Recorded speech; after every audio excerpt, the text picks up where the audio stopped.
네, 시작하겠습니다. 실강 문제 4에 먼저 풀어보겠습니다.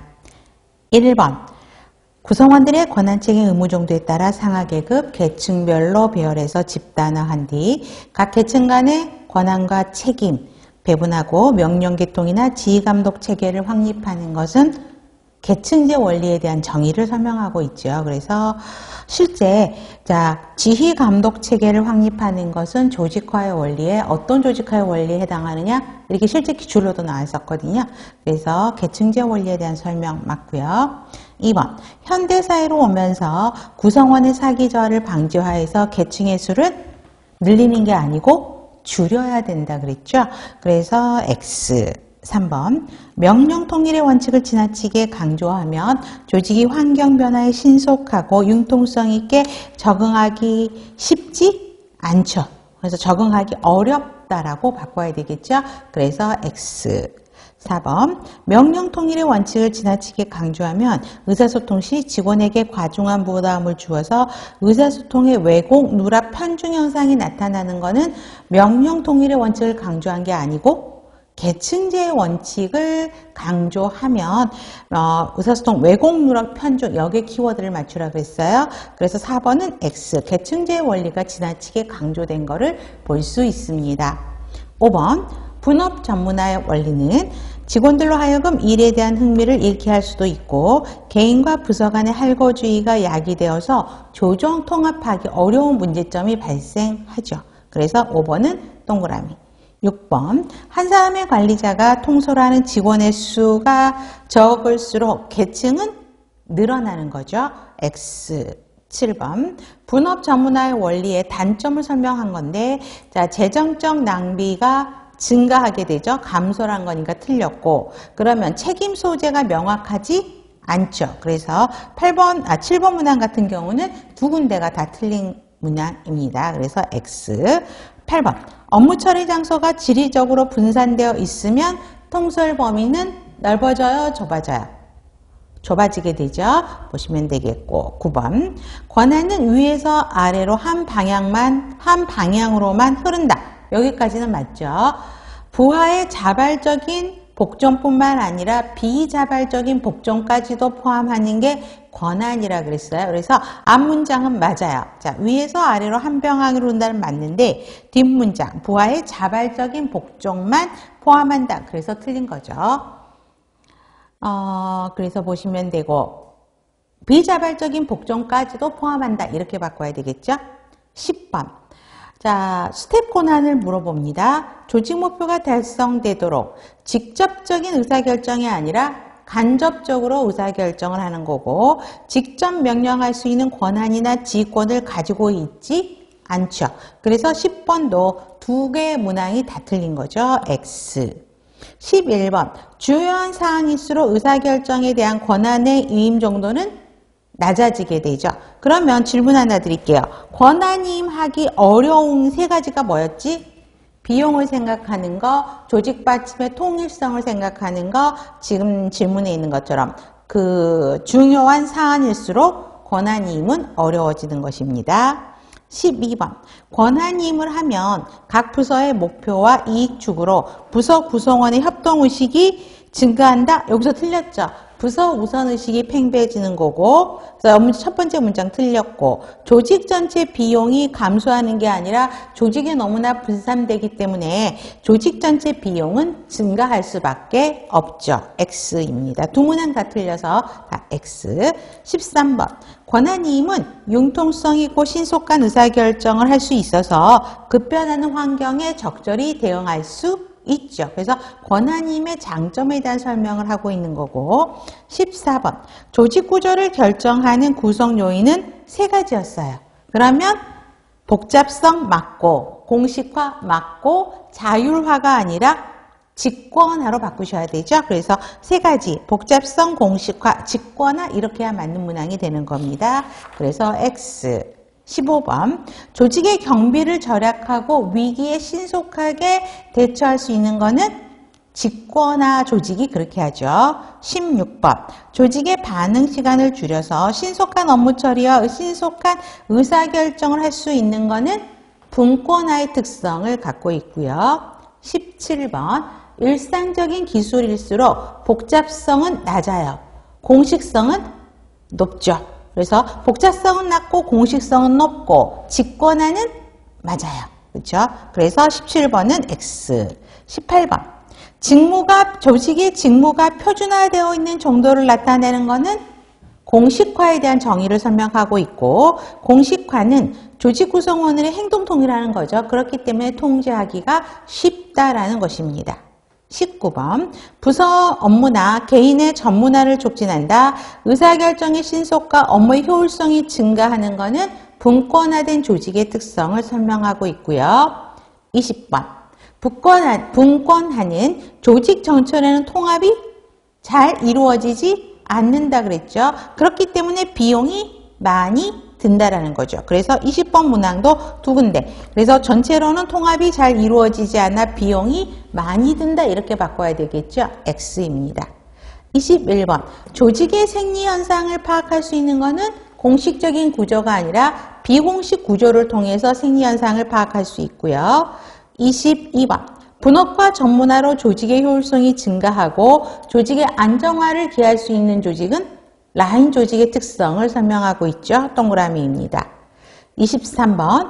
라인 스텝 조직은 라인과 스텝 간의 권한과 책임 한계가 불분명하다 그랬죠. 그래서 틀린 문항이고 23번 문제 같은 경우는 실제 시험 문제에서도 많이 나오는 문항입니다. 24번. 조직 목적이 분명하고 환경 변화에 민감하게 반응하여서 기술 개발, 신규 사업 개발, 경영 혁신 등에 적용할 수 있는 조직은 매트리스 조직이 아닌 프로젝트 조직을 설명하고 있죠. 그래서 X. 25번. 위원회 조직은 한 개인이 조직을 이끌어갈 준비가 되어 있지 않는 관리상의 과도기인 조직의 효과적인 조직이다. 여기까지 맞죠? 그럼 뒷문장 볼게요. 일이 빠르게 진행되는 게 아니라 오히려 그러니까 위원회 사람들이 모여서 어떤 결정에 대한 것들을 합의해야 되는 거기 때문에 일이 빠르게 진행되는 게 아니라 지연되죠. 늦게 이루어지고, 또 위원회 일을 하느라 부하에 대한 감독이나 통솔력이 증가하는 게 아니라 감소한다 그랬어요. 그래서 효과적인 조직이다 여기까지는 맞고, 일이 지연되고 부하에 대한 감독이나 통솔력이 감소한다 이렇게 봐야 되는 것입니다. 네, 좋습니다. 그래서 지금 실강 문제는 선생님 풀어보시니까 어때요? 아주 어려운 문제는 아니시죠? 그래서 오늘의 수학행은 달성하셨어요? 좋습니다. 그러면 기쁘게 또 시작할 수 있는 거죠? 네, 좋습니다. 자, 이번 시간에는 161페이지. 자, 미래지향적 조직을 설명합니다. 자, 우리 미래지향적인 조직이 처음에 우리 조직에서 그 관리 이론에서 나왔던 거 있었지. 그래서 팀 조직, 그 다음에 학습 조직, 프로세스 조직, 네트워크 조직의 목적이 무엇이었었지? 조직의 생존을 강조하는 거였다 그랬죠. 그래서 특히 첫 번째죠. 조직의 생존과 직결된다. 이게 실제 기출 문제로도 나왔어요. 그래서 꼭 기억해야 되고요. 기본적인 시스템은 가운데는 계층제 관료제가 들어가 있어요. 모든 조정이 이런 형태로 이루어지면서 그 축을 봐보세요. 자, T명은 팀워크 지향적이죠. 그 다음에 학습 지향성은 학습 조직이 나오는 거고, 그 다음에 유연 대처 지향형은 애자일 조직, 그 다음에 지금 말한 공생 지향성은 네트워크 조직, 그 다음 고객 지향적은 프로세스 조직. 그래서 이 축은 기본으로 여러분들이 정리를 하셔야 됩니다. 자, 그래서 먼저 고객 지향적인 축을 보면 프로세스 조직이다라는 걸 꼭 기억하셔야 되고, 고객의 요구가 무엇인지를 빨리 파악해야 되죠. 그래서 고객군별로 차별을 가야 된다는 것이고, 개인 지향적인 경우는 팀 조직의 원리입니다. 그 팀 조직에 있는 구성원들의 자율성, 창의성을 존중하고 자율성을 보장하는 조직인 거고요. 공생 지향은 네트워크 조직입니다. 자, 부서와 외부 조직 간의 신뢰, 제휴를 강조하고 있고요. 학습 지향적인 틀은 공부하라는 거예요. 학습 조직을 이야기하고 있죠. 그래서 지식 관리, 지식 창출하라는 거고, 자, 유연하게 대처하라는 것이 애자일 조직입니다. 조직이 처한 상황이 수시로 바뀌게 되잖아요. 거기에 있기 때문에 유연하게 대처해서 빠르게 성과를 도출하라고 하는 게 애자일 조직입니다. 자, 먼저 팀 조직을 보면, 자, 지방이 15년도에서 나왔다 그러는데 가장 기본적인 팀 조직의 특성을 물어보고 있죠.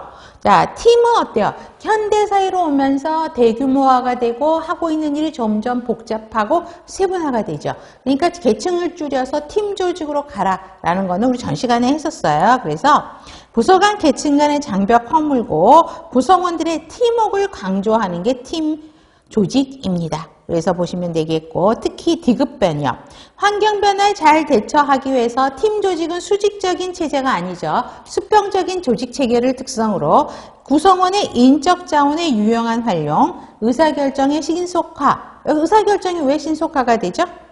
팀장 있고 계층이 줄어들면서 각각의 수평적인 조직이고 그 사람들에게 자유 의사결정권을 나눠주는 거죠. 그렇기 때문에 신속화, 개인에서 팀 중심으로의 업무 추진, 명령 계통의 단축을 특징으로 한다는 거 기억을 하시면 좋겠습니다. 그러면 장단점을 한번 봐보세요. 장점은 여러분 이 팀원들이 각각의 공통적인 기능을 갖고 있는 사람들이 팀원을 하진 않겠죠. 서로 다른 능력에서 서로 다른 능력을 가진 팀원들이 합쳐서 시너지 효과를 발휘하는 거기 때문에 자, 시너지 효과를 발휘할 수 있다는 거. 왜? 같은 일을 수행하는 사람들을 팀원으로 하진 않는다는 거죠. 10명을 내가 지금처럼 5명이 팀원이면 이 5명이 서로 다른 능력을 갖고 있는 팀원을 가지고 팀 조직을 만드는 것이에요. 그래서 시너지 효과가 있다는 거. 문제 해결 및 목표 달성의 신속성이 있고요. 생산성 올라갑니다. 단점은 자, 구성원들이 이것도 수평 조직의 단점이 뭐였지? 통합하는 게 어렵고 조정하기가 어렵다 그랬잖아요. 그래서 통합에 어려움이 있게 되고요. 직위로 인한 팀원의 사기 저하가 있게 될 수밖에 없고 팀 내 분권화로 통제하기가 어렵다는 것은 분권화된 조직에서 설명했었죠. 중앙에서 통제하기가 어렵다라는 단점을 갖고 있습니다. 그래서 장단점은 기억해 주시면 좋겠고요. 실제 문제는 오른쪽 페이지 팀 조직과 전통적인 조직의 비교에서 나온 거죠.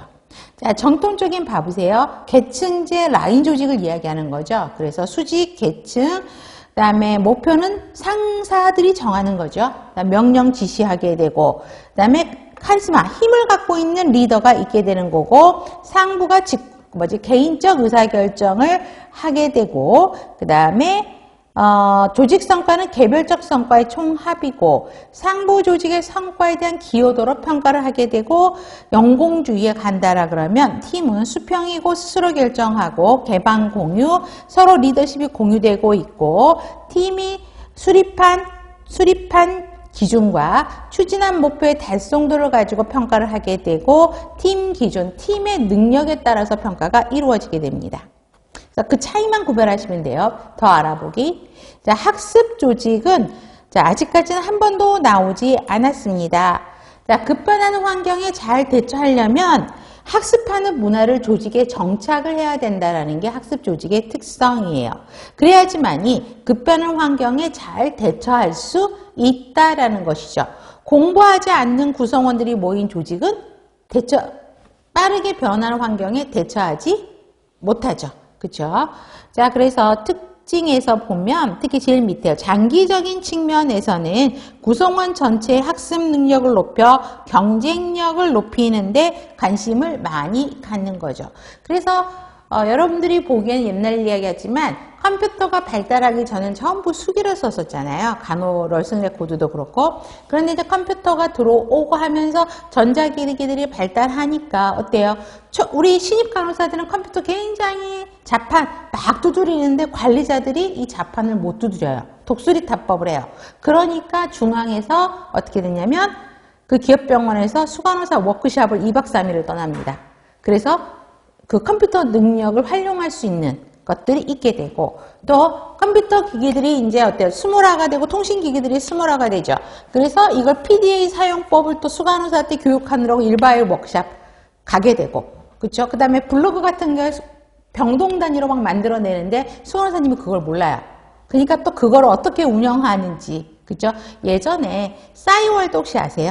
싸이월드가 한참 유행할 때 나이트 근무하는 간호사님이 좀 한가하셨나 봐요. 그래갖고 싸이월드를 하다가 밤에 나이트 때 라운딩 하시는 과장님한테 이게 확인이 된 거예요. 그래서 너 지금 뭐 하는 거니? 그랬더니 싸이월드인데요. 그래서 뭐 도토리가 어쩌고저쩌고 이야기를 했나 봐요. 근데 그 상사가 그걸 알아들었을까요? 몰라요. 그래갖고 이제 그 과장님이 밤에 이런 일이 있었다. 신입 간호사가 뭐 싸이월드 하면서 뭐 도토리 이야기를 하고 하는데 무슨 말인지 하나도 못 알아듣겠다. 이게 또 심각한 거지. 그러면서 그때 워크샵 수간호사님들 모시고 워크샵 갔던 게 신세대 문화 이야기였거든요. 그 싸이월드라는 게 뭔지, 거기에 음악을 어떻게 까는지, 도토리란 게 뭔지 이런 교육도 했던 거죠. 그래서 이러한 것들이 이제 학습 조직에 예를 들면 그렇다라는 것입니다. 자, 그래서, 자, 유형을 봐보세요. 앞페이지에서, 163페이지에 보면, 구성원의 참여가 높으냐, 낮으냐, 그 다음에 현재 지향적이냐, 미래 지향적이냐, 이거에 따라서, 그러니까 구성원의 참여도와 미래에 대한 대비도가 어떠냐에 따라서 4가지 유형으로 나눠집니다. 가장 좋은 거는 미래지향이면서 구성원의 참여도가 높은 미래창조형 학습 조직이겠죠. 그래서 이걸 외우시면 될 것 같고요. 자, 그래서 미래창조형 보세요. 전체적으로 구성원들이 함께 착용하면서 미래를 창조해 가는 것이고요. 자, 독재자형 보세요. 최고 권위자의 권위와 지시에 따라서 단독으로 행동 방안을 내놓는 거죠. 그러다 보니까 전제형이기 때문에 구성원에 따르는 게 참여가 낮게 되죠. 미래보다는 현재에 초점을 맞추는 거고, 변화관리형이요. 목표는 중앙에서 합니다. 그래서 구성원의 참여는 높아요. 중앙에서 제시하는 단기 위주의 목표를 만들기 때문에 초점은 현재에 포커스가 맞춰진다. 그래서 이런 정의들만 조금 구별하시면 될 것 같아요. 그 다음에 프로세스 조직은 아직도 안 나왔어요. 아직 한 번도 안 나왔는데 프로세스 이런 말은 뭐냐면 자, 미래를 향해서 프로세스, 고객의 가치를 위해서 프로세스를 어떻게 다시 바꾼다라는 거지. 그렇기 때문에 그동안 했던 거를, 자, 직무를 근본적으로 다시 생각하고 리엔지니어링 하는 조직. 그러니까 고객의 마인드, 고객 마인드 사고를, 그러니까 고객이 원하는 게 무엇인지를 생각해서 그 프로세스를 바꿔버리는 게 프로세스 조직이라는 거죠. 그래서 고객 지향성의 특징을 하고 있습니다. 자, 그래서 보시면, 그래서 쉽게 말하면 고객의 입장에서 기존의 업무 프로세스를 근본적으로 뭐가 문제인지를 다시 생각하고 바꾸는 조직이 프로세스 조직이라고 보시면 돼요. 장점은 고객 지향적이기 때문에 어때요? 고객 요구에 대한 유연하고 신속한 대처를 할 수 있게 되고요. 구성원의 관심사가 고객을 위한 가치 창출에 집중되고 구성원의 조직 목표에 대한 폭넓은 시각, 팀워크, 그 다음에 협력 증진, 간접 인원의 축소를 경비 절감. 왜? 다시 리엔진해서 훨씬 간결하게 바꿔버리는 거예요. 자, 책임감 공유, 의사결정에 참여, 목적에 기여할 수 있는 기회 제공으로 삶의 질 개선. 이거 어렵지 않죠? 흐름으로 보시면 됩니다. 단점은 과연 자 핵심 프로세스를 규명하는 데 시간이 걸린 거예요. 자, 보세요. 지금까지 하고 있는 프로세스가 있어요. 그러면 가장 이상적인 게 무엇이고 고객이 원하는 프로세스가 무엇인지 그거를 분석하고 파악하고 규명하는데 시간이 너무 많이 걸려요. 그 다음에 조직문화, 직무설계, 경영철학, 정보와 보상 시스템에 대한 개선이 전반적으로 필요하게 되고요. 프로세스 팀들 간에 통합하는 게 조금 어려워질 수 있다는 거. 관리자는 권력 권한이 감소하게 되고, 자, 효과적으로 작업을 하려면 구성원에 대한 많은 훈련이 새로운 프로세스를 만들어내면 더 많은 훈련이 필요하게 되고요. 정보기술의 접목의 한계가 있게 되는 거죠. 그 다음에 기능에 따른 세분화된 전문적인 기능 개발의 한계가 있다라는 것입니다. 그래서 장단점은 글쎄요. 장단점이 아직 처음 문제는 쉽게 나올 건데 나올 가능성은 충분히 있어요. 보시면 되고요. 네트워크 조직이 한 번 나왔어요. 자, 계층적 조직이 쉽게 말하면 계층제 라인 조직이죠. 그러면 조직이 융통성이 없다 그랬죠. 딱딱한 조직이어서 환경에 빠르게 대처하지 못해요. 그래서 나온 방안이 네트워크의 조직입니다. 자, 개개인의 전문적 지식에 근거한 자율권 동그라미, 자율성을 기초로 그 조직에 있는 개인 능력의 발휘의 극대화를 꾀하는 거고 외부 지원의 활용을 통해 유연성을 확보하기 위한 조직이 무엇입니까? 이렇게 물어보면 네트워크로 대답을 하셔야 되고요. 자, 네트워크를 연합해서 창조적이고 효율적인 조직으로 만들어가는 건데 실제 문제는 리을 1번이 나왔었죠. 자, 신속하고 효율적이다. 그 다음에 회계성, 수질성, 동질성이 배제되고 실제 문제가 이거였죠. 고도의 분권화, 수평화, 이질성이 지배되는 조직 구조가 네트워크 조직이라는 거. 또 개방성, 또 슬림해져야 돼요. 그 다음에 수평적인 통합, 분권화, 혁신을 통한 경쟁력 향상을 추구하는 조직은 네트워크의 조직이다라고 설명을 하셔야 됩니다. 그래서 리을과 미음을 기억을 하시면 좋을 것 같고요. 그 다음에 이제 최근 책들에 애자일 조직이 나오게 됩니다. 자, 애자일이란 뜻은 민첩하다, 날렵하다, 기민하다 이런 뜻을 갖고 있는데, 자, 소규모 팀, 자율적인 셀을 구성해서 자, 유연한 대처 지향적, 환경이 바뀌면 빨리 거기에 잘 맞게 조직의 모습을 융통성 있게 바꿔야 되죠. 그게 유연한 대처 지향성입니다. 자, 불확실성이 높은 상황 변화에 대응해서 빠르게 성과를 도출하는 것을 애자일 조직이라고 이야기하고 있고요. 자, 업무 완성도를 높이는 것을 특징으로 하고 있죠. 그래서 구성원들 간의 활발한 커뮤니케이션, 상호협력, 수평적인 조직 구조, 자기 주도적인 팀 운영, 탐험적 실험과 실패를 용인하는 문화에 포커스를 맞추고 있죠. 그래서 미음법, 핵심을 볼게요. 자, 사전에 수립한 계획을 그대로 따라가려다 시간 비용 낭비하지 말라고요. 환경 변화에 유연하게 대처하라고 하는 것이 애자일 조직이라는 것입니다.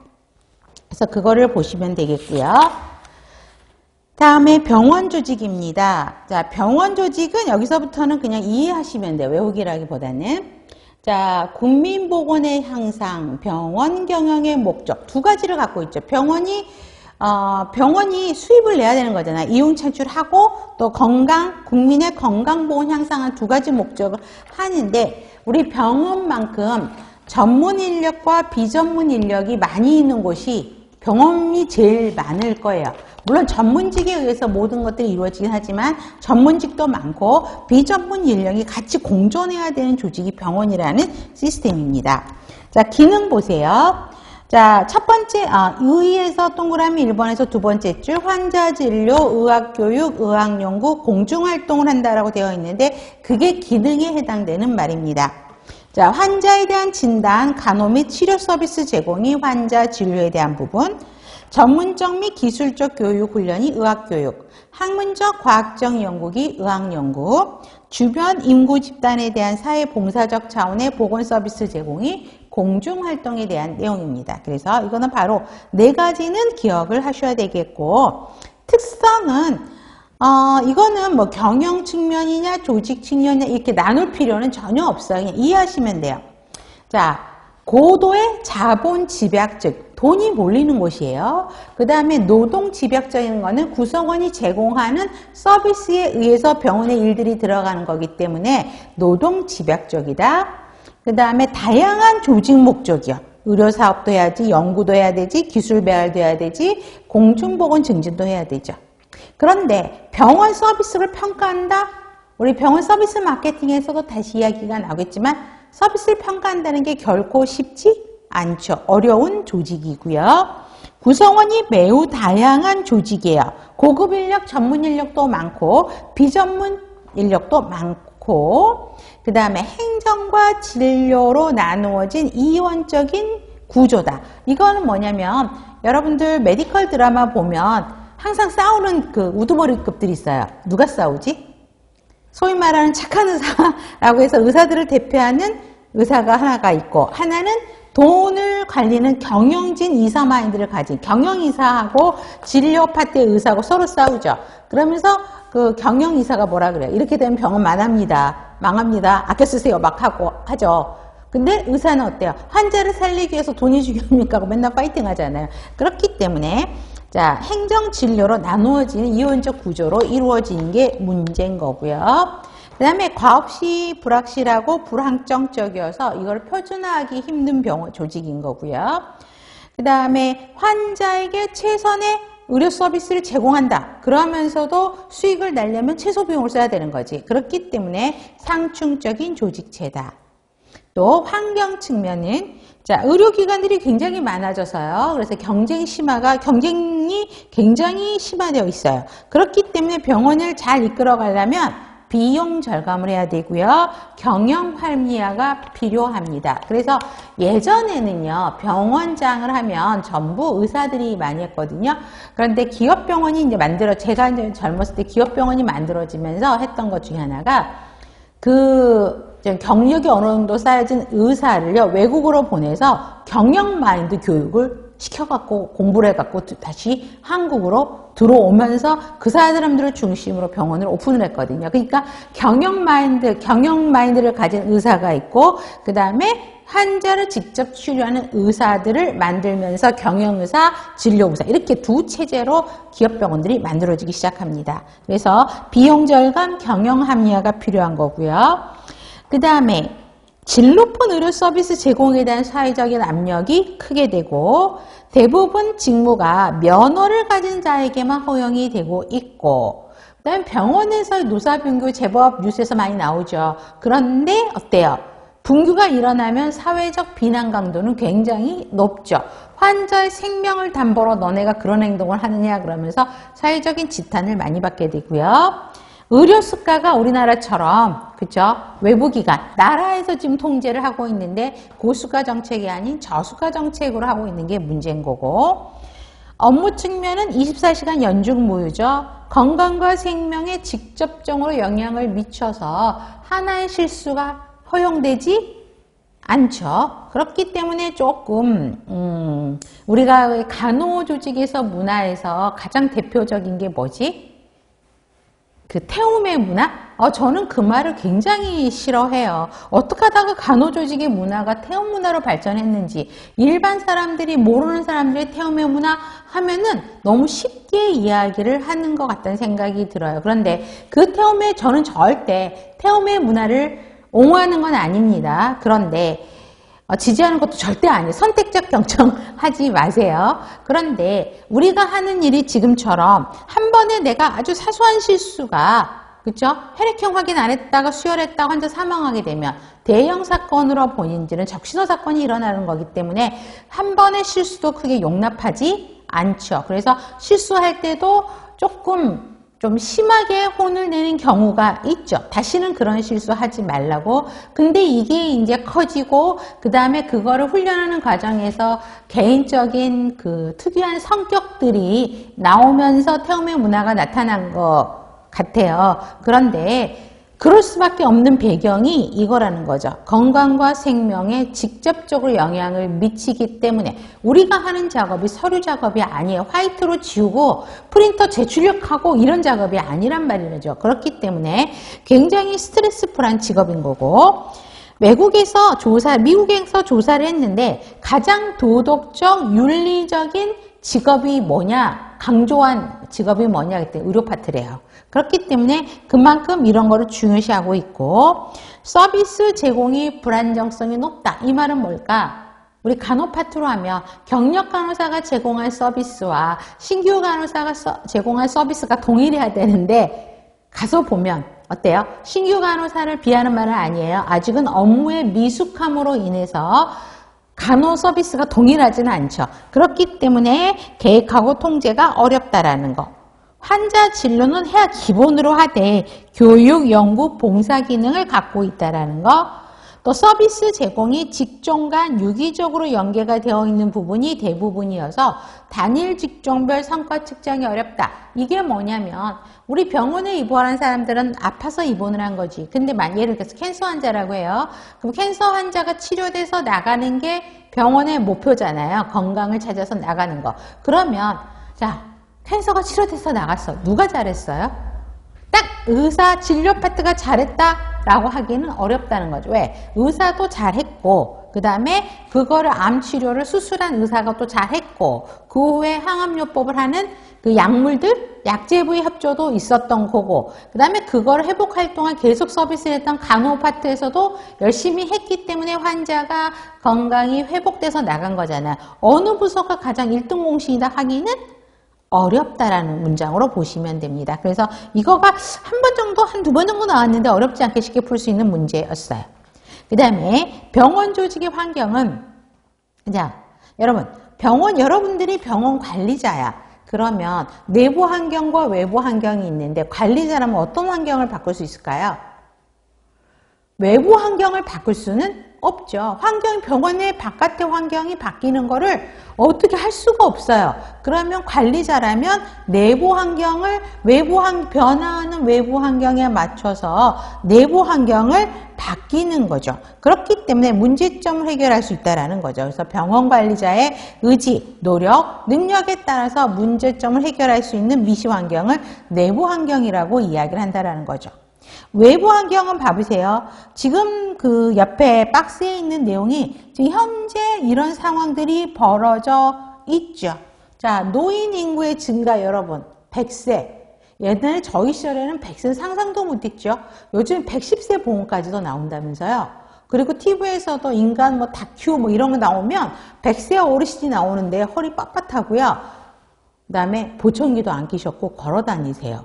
그런 거 보면 저분은 굉장히 건강관리를 잘했구나 라는 생각이 들거든요. 그만큼 노인 환자가 굉장히 많아지고 있는 거고 나머지 흐름은 충분히 여러분들이 보고 있죠. 그래서 이런 환경들의 변화가 나타났기 때문에 그런 병원에 있는 사람들은 내부 환경을 조절하면서 바뀌는 외부 환경에 잘 적응하는 조직으로 만들어내야 한다는 거고 나머지는 그냥 흐름으로 보셔도 될 것입니다.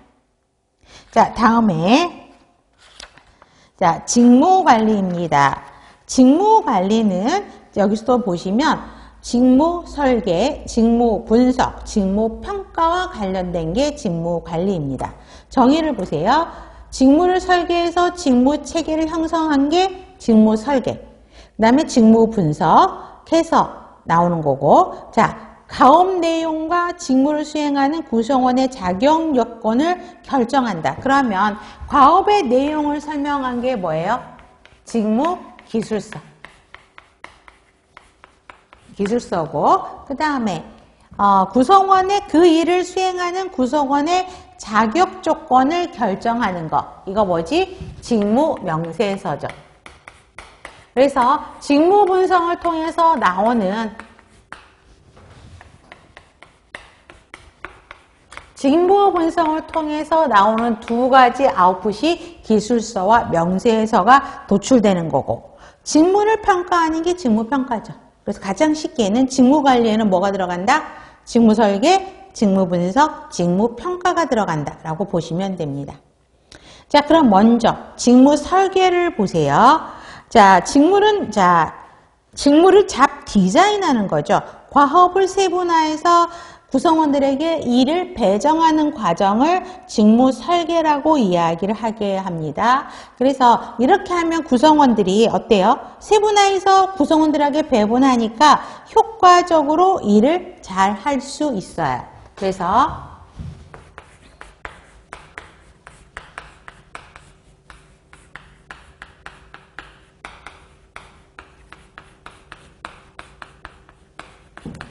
이렇게 하면 직무 설계를 하면 잘할 수 있어. 그럼 구성원들에게 뭘 일으키지? 우리 조직은 구성원들에게 일을 잘할 수 있도록 직무 설계를 잘 해놨네? 라고 하면서 동기부여가 일어난다는 것이죠. 그러면 어때요? 동기부여가 일어난 사람들이 모여 있으면 여러분 동기부여가 높으면 직무 만족도는 올라갈 수밖에 없죠. 자, 그러면 적은 인원으로도 보세요. 이런 구성원들이 많이 모여 있으면 적은 인원으로도 일을 잘 할 수 있어요. 그럼 이게 뭐지? 효율성이 올라가는 거죠. 그렇죠? 효율성을 상승시키게 됩니다. 그래서 직무 설계를 잘하면 결국은 적은 인원으로도 일을 잘할 수 있기 때문에 효율성이 높으니까 조직의 입장에서는 비용 감소를 일으킬 수 있다는 거죠. 돈이 적게 든다고요. 그렇게 하기 위해서 직무 설계가 필요하다라고 이야기를 합니다. 자, 특히 두 번째 땡, 직무 설계에 대한 정의를 꼭 기억을 하셔야 됩니다. 새로운 일이 생겼을 때 그 일을 누가 할 것인지를 고려해서 직무 내용, 직무 기능, 직무 간의 관계를 규정하는 것을 무엇이라고 하는가? 이렇게도 문제가 나갔던 적이 있어요. 그래서 동그라미 2번 기억하셔야 되겠고, 자, 그래서 직무 내용, 직무 기능, 직무 간의 관계를 규명하는 것입니다. 자, 그러면 특히 4번, 169페이지 4번 보세요. 직원의 만족 측대요. 직무 설계를 잘하면 동기부여가 돼서 만족도가 올라가요. 그래서 만족도 증대와 조직 성과를 향상하기 위해서 결국은 어때요? 동기부여 이론을 작업구조 설계에 응용한 것이 무엇인가? 직무 설계입니다. 자, 그러면 자, 보세요. 직무 설계의 분류 더 알아보기를 보면 흐름으로 보셔도 됩니다.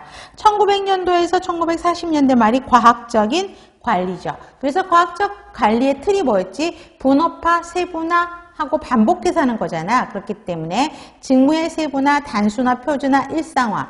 그 다음에 과학적 관리법의 대표적인 단점. 그 일을 반복해서 하다 보니까 재미없다 그랬죠. 실증나는 가업. 그 다음에 인간을 목적을 달성하기 위한 수단으로 사는 거기 때문에 직원이 소외되는 문제점을 가지게 되는 거죠.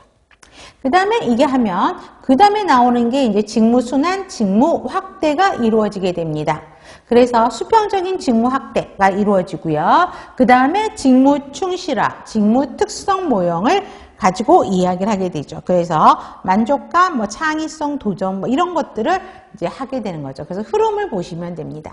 그러면 제일 먼저, 자, 직무 단순 방법을 먼저 보시면 직무 단순화가 있고, 직무 순환, 직무 확대, 직무 충실화, 직무 특성 모형 5가지가 있죠. 이거에 대한 정의를 먼저 확실하게 구별을 하셔야 돼. 이 역시도, 자, 개념, 정의죠. 직무 단순화가 무엇이냐, 직무 확대가 무엇이냐 꼭 기억하셔야 되고요. 그 다음에 이거에 대한 장단점을 구별을 하셔야 됩니다. 얘네들을 이 5가지 방법에 대한 장단점을 다 섞어놓고 문제가 도출되게 됩니다. 자, 그러면 단순화를 보세요. 자, 간호사가 하는 일이 요만큼이야. A야. 이만큼의 일이야. 그런데 얘를 다 쪼개는 거지. 한 이 정도 사이즈 똑같다고 생각하고 스몰 웨이로 나눠버리는 게 직무 단순화의 특성입니다. 한 사람이 담당해야 될 과업의 수를 줄여서 단순화시키는 거죠. 그래서 과학적 원리, 산업공학적 원리에 근거해서 단순, 표준화, 동그라미. 일상적인 업무만 하도록 하는 거죠. 그 다음에 디귿에서도 세분화, 단순화, 표준화, 전문화. 그러면 간호사가 하는 일이 이렇게 이 4가지를 합한 일인데 이 중에 하나, 여러분 IV만을 따로 분류해서 이것만 갖고 하는 게 단순화라는 거 보시면 됩니다. 그래서 조직화의 원리에서 우리 여러 가지 조직화의 원리 있었죠. 5개인가 있었는데 그 중에서 분업 전문화의 원리. 약을 투약만 하는 사람, IV만 하는 사람, 폴리캐스 인설트만 하는 사람, 뭐 이렇게 하는 거. 간호전달 체계에서는 우리 기능적 분당 방법이 이 내용에 들어가게 됩니다. 자, 그러면 장단점은 별표 많이 하세요. 가장 많이 나왔던 것입니다. 자, 이걸만 하다 보면 생활의 달인이 된다 그랬죠. 달인이 돼요. 능숙하게 일을 할 수 있기 때문에 업무 효율성이 증가하고 표준화 전문화로 관리자의 통제가 쉽다라는 것이고요. 작업 결과에 대한 책임 부담이 적죠. 또 바이탈만 해요. 그러면 기술 수준이 낮은 구성원도 바이탈만 하면 되니까 단순화된 직무를 수행할 수 있어서 생산성이 높아지고요. 단기간의 훈련 기술만으로도 일을 할 수 있기 때문에 호환성이 굉장히 높죠. 그래서 IV 잘하면 전병동 다 다니잖아요. 그렇죠? 단점은 자, 작업을 반복하다 보니까 매너리즘에 빠져요. 권태감이 생기게 되고, 그 다음에 업무를 자, 내가 이만큼 했다가, 그쵸? 오정아, 오땡땡이 있어요. 그런데 이 스몰 A 하나만 해. 그럼 플러스 무슨 알파가 또 하나 이렇게 붙겠지. 그렇죠? 그럴 가능성이 있어서 크게 만족도 면에서는 차이가 없다라는 거고, 단조로워서 지루함을 유발하다 보니까 어때요? 불만이직지가 뭐 결근, 고충 증가, 당연히 지겨우니까 이런 문제들이 발생하게 됩니다. 그래서 적용 사례를 보세요. 정맥주사 전담 간호사, IV 스페셜리스트들, 그 다음에 상처 간호 전담 간호사. 그러면 다른 간호사가 IV를 놓거나 상처 드레싱 하는 거는 그 간호사들 업무직이 다 있잖아요. 근데 빼서 이 사람들이 하는 거니까 그런 간호사의 수고를 덜어줄 수 있죠. 그래서 다른 간호사가 그 업무를 제외한 다른 업무에 더 많은 시간을 할애하고 집중할 수 있도록 도와주는 게 단순화라는 거죠. 그래서 여러분 IV는 사실은 여러분 IV요. 이거는 사실은 간호사들이 해야 되는 게 맞아요. 선생님은 어땠어요? IV 누가 있어요? IV. 선생님이 계시는 병원에서는. 선생님도 안 하셨어요? IV 전담 간호사들이 있어요? 네, 좋습니다. 그런데 저도 옆에서 보면 저희 때는 이제 간호사들이 다 제가 일했을 때는 간호사들이 다 했었었는데 이제 어떤 일들이 벌어지냐면 제가 이제 저희 아들이 이제 병원에 입원했었었는데 옆에 어떤 어르신들이 입원했었었나 봐요. 근데 부었어요. 그랬는데 저는 이제 가운데서 커튼 치고 이제 다 소리가 들리잖아요. 근데 이제 할아버지가 자고 싶은데 빨리 주사 맞고 잤으면 좋겠나 봐요. 그래서 이렇게 여기 부었다고 아프다 빨리 와서 봐달라니까 부었다고 이제 간호사가 IV 리붐하면서 그러면 정맥 주사 잘 놓는 분한테 말하겠다. 근데 그 사람들이 바로 올까 바로 오지 않을까? 콜하면 바로 오지 않죠. 그 사람도 그 플랜들이 있을 거니까. 근데 할아버지 그러면서 빨리 오지는 않을 수도 있어요. 그러니까 할아버지가 짜증을 내면서 나 지금 자고 싶은데 빨리 맞고. 당신 간호사니까 당신이 좀 놔주면 안 되냐? 이제 할아버지가 그러시는 거예요. 근데 그 간호사가 목소리가 되게 영예이지 목소리예요. 근데 할아버지 저 IV 못 놔요. 그리고 놓긴 하는데 실패하면 할아버지가 화내실 거잖아요. 그러니까 할아버지가 그래도 한번 놔봐. 간호사잖아. 그 옆에서 할머니가 뭐라 그러시냐면 기다렸다가 잘하는 사람이 온다니까 그때 맞아. 근데 할아버지가 그럼 자고 있었어. 또 날 깨울 거잖아. 그러니까 간호사님이 이제 그러시는 할아버지 그럼 제가 놔드릴 테니까 실패하더라도 할아버지한테 저 나한테 혼내지 마세요. 이러는 말이 막 들려요. 저거는 너무 당당하다라는 생각이 들었거든요. 결국은 실패를 했어요. 그 간호사님이. 그러니까 그 간호사님이 환자한테 뭐라 그러냐면 그러니까 제가 안 돈다 그랬잖아요. 할아버지. 이렇게 이야기하고 저기 IV 이제 간호사가 올 거다. 주사 잘 놓으신 분이 올 거다 하고 너무 당당하게 나가는 걸 보고 저는 조금 이게 좀 시스템이 물음표가 딱 된다는 생각을 했고 그 다음에 느꼈던 그 할머니하고 할아버지가 어떤 행동을 보이셨을까요? 그 나가는 간호사 등 뒤에 대고 욕을 하시는 거야. 어떻게 간호사가 주사도 못 놓냐. 그래서 이런 게 좀 문제가 되긴 하겠구나 라는 생각이 들어요. 그래서 IV는 기본으로 해야 되고 정말 저 때는 IV는 다 했었거든요. 근데 하다가 보면 IV 혈관들 너무 안 좋으신 분들 보면은 안 잡히는 분들 있잖아요. 한 번 실패하고 2번 정도 실패한 경우들은 그때는 도움 요청해갖고 전문 간호사들이 와서 해주셨거든요. 그렇게 그런 시스템을 해야 되지 기본으로. 근데 요즘에는 신규 간호사 사진율이 워낙 높고 신규 간호사의 스트레스가 제일 많은 게 IV래요. 그것도 18게이지 IV. 그러다 보니까 이 IVG 병동 담당하는 IV 전문 간호사들 많이 활성화하는 분위기가 되는데 조금 그것도 물음표란 생각이 들고요. 그 다음에 또 제가 그 큰 병원에 저희 어머니 케어하러 갔는데 부어서 이제 했어요. 근데 이 담당 간호사가 바빠서 못 오는 거야. 그니까는 그 헤파린 IV 잘하시는 분이 그분이 먼저 오신 거야. 빼는 것보다. 그러니까는 이분이 하셔갖고 수액을 연결해 주셔야 될 거잖아요. 그러니까 부어있는 부분은 빼고 자기가 이렇게 수액을 연결해 주고 가면 좋을 텐데 헤파린약만 해놓고 가버린 거예요. 그럼 생각해 보세요. 한쪽은 부은 팔, 수액 연결되어 있는 부어있는 팔이 있는 거고 하나는 정맥 그 간호사가 오셔서 맞는 헤파린 락이 있는 건데 담당 간호사님이 저는 이제 병원 상황을 대강 눈에 보이니까 되게 바쁘셨다는 생각이 들어요. 빨리 오지를 못해요. 그러니까 2개를 갖고요. 그죠? 40분을 있더라고요. 결국은 제가 기다리다 못해서 결국은 제가 여기 부은 쪽 IV를 몰래 널싱 카드에서 알코올 갖고 와가지고 리무브를 해버렸거든요. 그런 문제점이 조금 이게 서로 상호 협조 체계가 잘 돼야 되는데 그 IV 전문 간호사는 그 수액이 어떤 수액인지를 환자 상태를 모르니까 그걸 바로 쉽게 커넥할 수 없다라는 거는 바로 알겠거든요. 근데 헤파린락 해놓고 가면 바로 와서 커넥을 해줘야 되는데 부은 팔에는 계속 혈관을 갖고 있다라는 이런 시스템들이 저는 그래도 병원 시스템에 익숙하니까 알겠는데 환자 입장에서 생각을 해보세요. IV 잡는 간호사가 수액도 연결 안 해주고 가요. 그쵸? 근데 그 담당 간호사는 그 수액이 무엇인지 자기가 연결할 수액이 무엇인지도 모르는 상태에서 하니까 하기 어려우니까 헤파린이나 해놓고 간다. 근데 거기서 문제점이 발견한 거야. 바로바로 이렇게 피드백이 이루어져야 되는데 그렇지 못한 문제점들을 되는 게 좀 문제점이었던 것 같아요. 자, 그 다음에 말이 이상하게 딴 데로 갔네. 그 다음에 직무순환입니다. 로테이션의 개념이라고 보시면 돼요. 한 직무에서 다른 직무로 체계적으로 순환시켜서 다양한 과업을 수행할 수 있도록, 그러니까 과업을 바꾸어서 한다라는 것입니다. 그러면 여기 보세요. 김 간호사가 있고요. 이 간호사가 있고, 그 다음에 최 간호사가 있어요.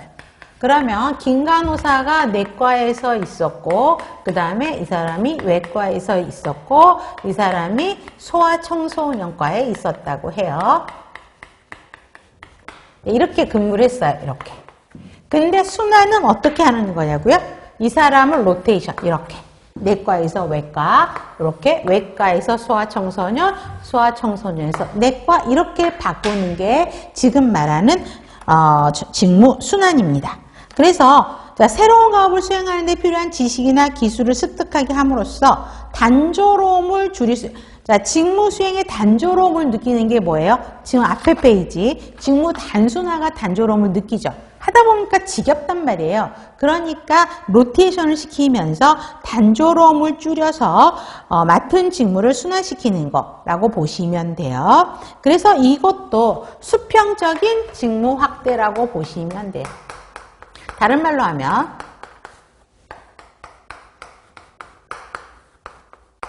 자, 김 간호사가 내과에서 있었어. 그랬다가 외과로 로테이션이 됐어요. 그럼 여기서 3년 있었다고 해요. 내과에서 3년 했다가 외과로 가서 3년 한다고 해요. 그럼 이 사람은 내과 플러스 외과에 대한 내과와 외과 환자의 케어하는 게 완전히 틀리고 양상도 틀리잖아요. 그러니까 새로운 지식 기술을 배울 수 있다라는 것입니다. 그래서 단조로움이 줄어지는 거죠. 그렇기 때문에 내과 플러스 외과가 되다 보니까 수평적으로 직무의 확대가 이루어진다는 것입니다. 자, 그래서 장단점도 뭐서 들어갑니다. 업무 능률을 향상시키면서 다양한 경험, 자극을 줄 수 있고요. 단조로움을 줄이기 위해서 직무순환하는 거기 때문에 단조로움 줄여지게 되고 새로운 지식 기술을 배울 수 있게 되고 직무를 조직 전체의 관점에서 생각할 수 있다. 이 말은 뭐냐면, 자, 예를 들어서 예를 들어서 10년차 간호사예요. 10년차 간호사인데 어떤 사건의 이벤트가 벌어졌어요. 그러면 자, 어떤 A 간호사라고 보시면 되는데 이 사람은 자, 내과에서 내과, 외과, 소아청소년과 여러 군데를 거쳐서 10년차 간호사인 거야. 그런데 B 간호사는 여러분 내과에서만 10년차 간호사예요. 그러면 이 사건을 분석할 때 이 사람은 어때요? B 간호사는 내과의 기준에서만 판단을 한다는 거지. 그렇지만 이 A 간호사는 어떻게 해야 돼? 아, 이런 일이 벌어졌을 때 내과 쪽에서는 이렇게 반응이 나올 것 같고 외과 쪽에서는 이렇게 좀 평가가 될 것 같고 소아청소년과에서도 이 사건을 볼 때 시각이 좀 다를 수 있겠다는 생각이 들죠. 그래서 지금 두 번째 문장 세 번째, 조직 전체 관점에서 생각할 수 있다는 거죠. 그래서 한 곳에 골수, 10년차 간호사보다는 다양한 곳에 경험을 한 간호사가 훨씬 더 폭넓은 시야를 가질 수 있다는 것입니다. 그 다음에 직무 수행자에 대한 이해, 전체 생산 과정에 대한 시야가 당연히 넓어지죠. 내과, 외과, 소아청소년과. 그렇죠? 단점은 자, 새로운 직무의 흥미를 느껴요. 자, 예를 보세요. 자, 내가 김 간호사예요. 내과 3년차에다가 외과로 로테이션이 됐어. 그러면 내과마다 보통 우리가 로테이션이 몇 년 주기로 이루어지죠? 병원에서? 3년 주기로 이루어지거든요. 3년 정도 되면 조금 재미가 없어져요. 그럴 때 로테이션 시키면 자, 내과에 갔다가 외과로 갔더니 와, 환자들 로테이션이 너무 빠르네. 그 다음에 내과는 환자들이 치료되는데 시간이 좀 많이 걸리잖아요. 근데 외과는 어때요? 수술 끝나면 바로 퇴원 이런 것들이 많잖아. 환자들이 금방금방 힐링되어 나가는 모습이 보니까 너무 좋네 라고 처음에는 재밌어하고 관심도 많이 가져. 근데 그 일에 익숙해지면 점점 단조로움, 권태감이 발생한다는 거죠. 그 다음에 직무의 계속적성을 보장할 수 없다. 보통 우리 로테이션을 3년 주기로 하게 되는데 여러분 1년마다 하게 되면 살포 쓰라는 이야기하고 똑같거든요. 그쵸? 새로 이제 적응해갖고 익숙해질 만한데 또 로테이션 시켜. 또 해갖고 익숙해질 만한데 로테이션 시키면 힘들어요. 그래서 그런 의미야. 직무의 계속성을 보장할 수 없고 업무에 대한 잦은 불연속성으로 인해서 무력감을 느낄 수밖에 없다라는 거. 또 새로운 직무에 익숙해질 때까지는 작업 진행에 방해 요인이 될 수 있다기 때문에 비용이 증가할 수밖에 없고 새로운 직무 훈련 시간 비용이 많이 올라간다는 것입니다. 자, 적용 사례요. 그래서 병원에 근무하는 간호사에게 근무 시간, 근무 장소, 간호할 대상자를 바꿔서 근무하게 하는 거죠. 이런 것들이 전부 이제 직무 순환의 예로 볼 수 있습니다. 다음에 직무 확대는요. 직무 단순화가 요만큼 했죠. 분해를 한 거지. 그런데 직무 확대는 요만큼의 일을 더 준다라는 것이에요. A라는 일보다 조금 더 양이 많아지는 거. 이게 직무 확대입니다. 자, 과업의 수와 종류를 증가시켜서 이 역시도 이게 여기까지가 간호사 일이었으면 얘를 더 추가로 붙여주는 거니까 이 역시도 아까 어디 갔냐? 여기죠. 수평적 직무 확대라는 것이에요. 직무 확대도. 그래서 지금 뭐지? 직무 순환도 수평적인 직무 확대, 확대도 수평적인 직무 확대라고 보시면 되겠고요. 분업이나 전문화에 의해서 발생할 수 있는 문제가 뭐였지? 단조로움이었잖아요. 그거를 개선하기 위해서 만든 거예요. 그래서 여러분들 보시면 자, 각 병원에서 오 선생 저기 혹시 자기 이번에 마약 휴회 한번 해볼래? 그러면 간호사 업무에 마약 휴회가 하나 들어온 거고 오 선생 저기 이번에 그럼 자기가 물품 관리 한번 신청 자기가 한번 해볼래? 그러면 내가 환자 돌보는 거에 플러스 왜 공급실에 물건 신청하는 거 있잖아요. 그게 또 추가로 들어온 거 이게 직무 확대입니다. 자, 장점 보세요. 머스트. 자, 직무 단순화이나 실증을 해소하는 데 효과적이죠. 다양화를 통해서 도전을 증대하고요. 직무 단순성과 지루함을 줄일 수 있다. 이게 또 그대로 시험 문제에 나왔어요. 만족이 올라가게 되고 결국 이중률이 만족이 올라가게 되면 결국 이중이 줄었다는 거 안 해도 알겠죠. 단점은 그런 니드가 강한 사람에게 심심한데 뭔가 새로운 일이 할 거리가 없을까라고 눈이 반짝반짝 하는 사람들한테 이거를 주면 바로 잡아요. 그렇죠? 그런데 그런 사람한테는 적합한데 그냥 가늘고 길게 가고 싶은 사람 있지. 그런 뭔가 새로운 일을 막 추가적으로 주는 거 싫어하는 사람한테 이거 마약 휴회 하라 그러라, 물건 신청해라 그러라 그러면 나 안 할게요 하는 사람도 많다고요. 그런 사람에게는 오히려 내가 안 해도 될 일이 추가로 늘어난 거지 불만이 될 수밖에 없다라는 것입니다. 또 새로운 업무 학습을 위한 비용 적응 기간이 요구된다. 마약 휴회 같은 건 금방 할 수 있어요. 근데 뭔가 이상한 처음 접해보는 새로운 거를 딱 주게 되면 그거를 할 만한 또 교육도 받아야 되고 또 기술도 익혀야 되기 때문에 시간이 더 많이 필요하다라는 것입니다.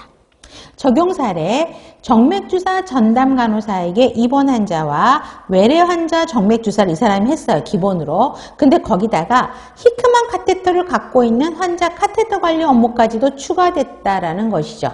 그러면 이 사람은 IV만 했어. 근데 거기에 히크만 카테터 중심 정맥관 관리까지도 일이 더 추가가 된 거잖아. 그렇기 때문에 이거를 직무 확대라고 이야기할 수 있다라는 것입니다. 네, 그러면 잠깐 쉬었다가 직무 충실화 들어가도록 하겠습니다.